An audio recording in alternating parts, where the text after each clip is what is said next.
Hello and welcome once again to The Great Escape, your weekly window to places to see and journeys to take. In the 60s, it shot to fame for what many would call the wrong reasons. Today, it is one of the world's most popular destinations for, believe me, a host of very good reasons. Where is this place? Let's catch up with Nikhil Alva and find out. With its broad avenues filled with Maruti cars, mini buses, and black and yellow three-wheel scooters, you could be forgiven for thinking this is going to be yet another story on a large Indian city.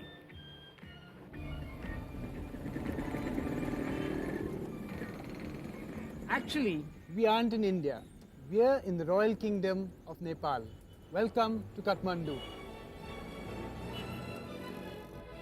The flight from Delhi takes a little over an hour. To help put that in perspective, it's faster than flying to Mumbai from Delhi, and a lot cheaper. If you're an Indian citizen, getting into the Royal Kingdom is easy. No visas, no passports, no fuss. All you need is a driving license or an identity card as proof of Indian citizenship. Compared to visitors from other countries, Indians tend to receive preferential treatment. That probably explains why for most Indians, Kathmandu is a very popular foreign destination.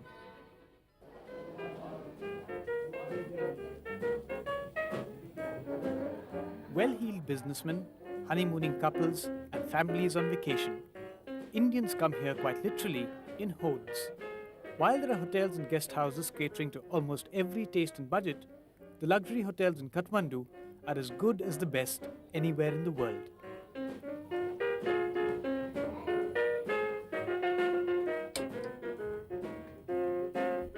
Nowhere else in the world will you feel as proud of the Indian rupee as you will in Nepal. Since each Indian rupee is worth approximately 1.6 Nepali rupees, you can actually afford to stay in the best possible accommodation without it hurting as much as it would anywhere else in the world.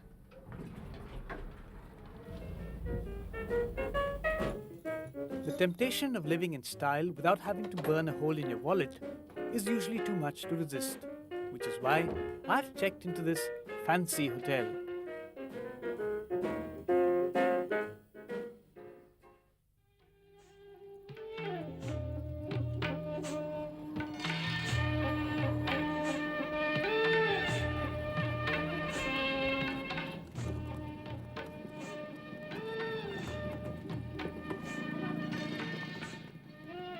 This is the Kathmandu most travelers come to see, the old city.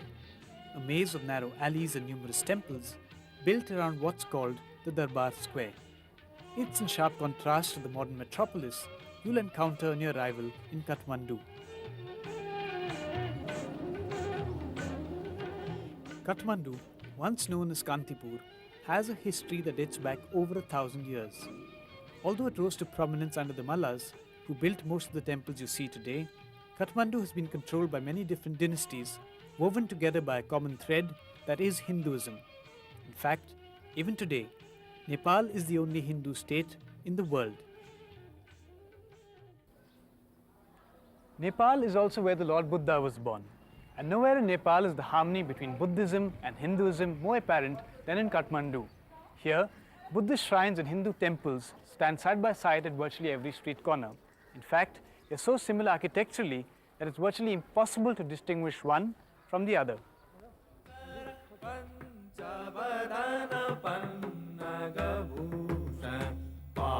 It's easy enough to tell the Pashupatinath temple from the others.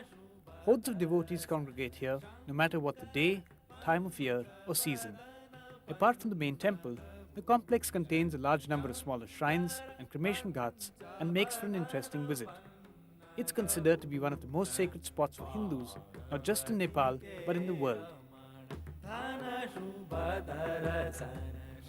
Leather belts, shoes, cameras and recorders aren't allowed inside the temple. But then, that's only if you're a Hindu. If you're a non-Hindu, don't even bother trying to get in. You'll have to be content with viewing the temple from a distance. But not all places in Kathmandu are that discriminating.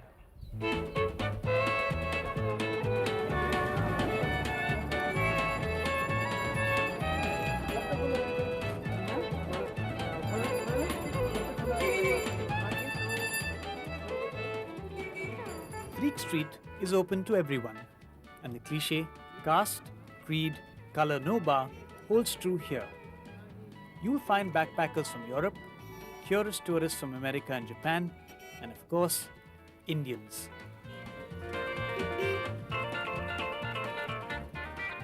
Till the early 70s, Freak Street attracted hippies from everywhere. It's how the street got its name. But in 1974, the Nepalese government began a crackdown on drugs, and hippies have become an endangered species in Nepal ever since. It's still popular with tourists though. Cheap guest houses, souvenir shops, and eating places catering to a variety of tastes attract scores of visitors. Grill young chicken, chicken called blue, chicken stroganoff, filet stroganoff. What is all this? Where is this food from? It's continental, from Italian and Mexican. Okay. Okay, just get me anything that's ready. It's quick.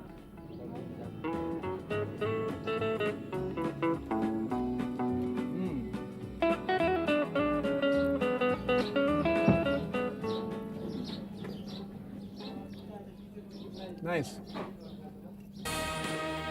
From the eateries at Freak Street to the shops at New Street, Dubai, Singapore and Bangkok move aside. Whether it's the latest music system or French perfume, designer jeans or designer watches, designer this or designer that, you'll find it all on New Street. Good God, night vision glasses. Designer sunglasses with the original tag. It's got it all. Clock, scissors, scale, nail file, bottle opener, knife, corkscrew. Nepal is the one place in the world outside of India where Indian credit cards are valid, which means if you're ever short of money or you've got big purchases to make, you can use your credit card freely. If shopping at New Street didn't stretch your credit card to the limit, it's time to visit the one place that probably will if you aren't just a little careful. Kathmandu is said to be Asia's answer to Las Vegas. Although not as large as the American counterparts, the casinos here are a principal attraction.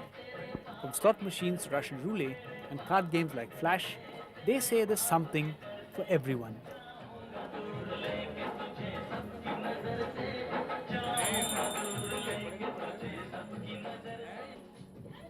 As for me, my thrills come cheap. I prefer the vicarious pleasure of watching other people gamble to doing the real thing. It's not only not addictive, it's usually a lot cheaper. For those of you who want to try the real thing, here's some advice. Remember, gambling can be more than a harmless pastime. If you haven't got a lot of the green stuff, and it turns out to be an unlucky night, then your first night in a casino could well be your last night in the Royal Kingdom.